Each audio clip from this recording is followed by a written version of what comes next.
What's up guys, Mike here, the Detroit Borg, with a quick preview of what we believe the iPhone 7 is going to look like. So I have these dummies here. These actually came from Danny Winget, also known as Super Scientific. So these are widely available as design studies for case manufacturers and that sort of thing.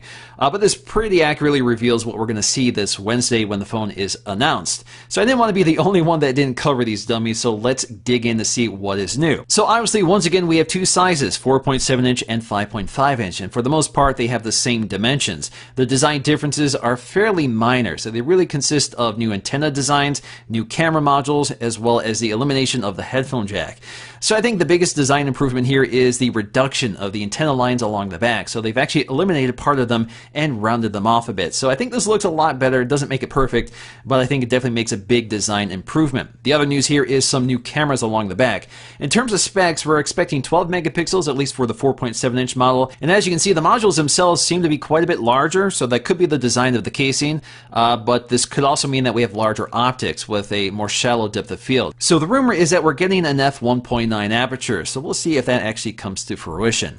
The other big news here is that the Plus model, if this is called the 7 Plus, will actually feature a dual camera setup, and this is likely to work somewhat similar to the Huawei system, which combines a color sensor and a luminance sensor to create better low light images and just more vivid images. The other big news here is that they've eliminated the headphone jack, and instead we have this symmetrical design. So it almost looks like we have a set of dual speakers.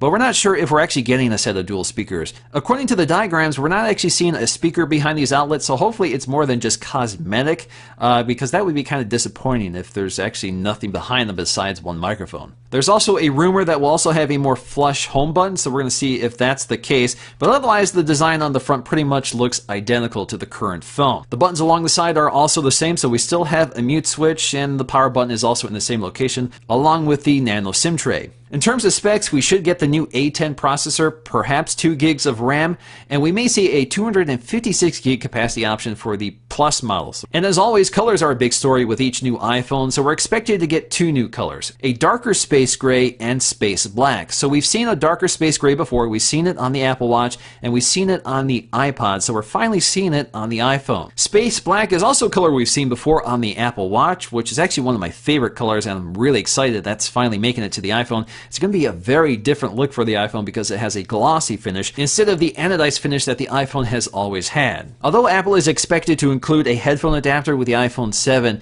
there's a lot of benefits to using lightning connected headphones. For example, it provides a lot more power and can pass a lot more data over that connection. So for example, I have these really incredible Audis headphones, which uses a lightning cable with a built-in 24-bit DAC, which you can never power on a headphone jack. And that definitely delivers the best audio quality I've ever experienced on a mobile device. Alright guys, hope you enjoyed this quick preview of the iPhone 7. Of course, we're going to learn a lot more on Wednesday, and I will cover them in full review, so stay tuned for that. And until then, I'll see you again in the next video.